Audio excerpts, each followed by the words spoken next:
So today I'm going to be making lentil soup, and I sprouted the lentils for 24 hours in the water, and now they're ready to be. You can add anything you want to the soup. I added carrots, potatoes, onions, garlic, and a few tomatoes.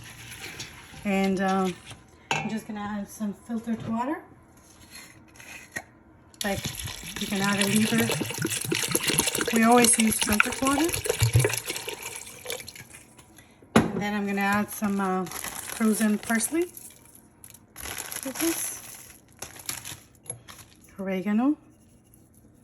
Dried oregano. Pepper. And crushed red pepper. Just a few. And salt, obviously. And I'm going to cook this for 15 minutes. And that's all it needs. And there you go, you're gonna have a lentil soup. I hope you try it. And bay leaves, I forgot the bay leaves.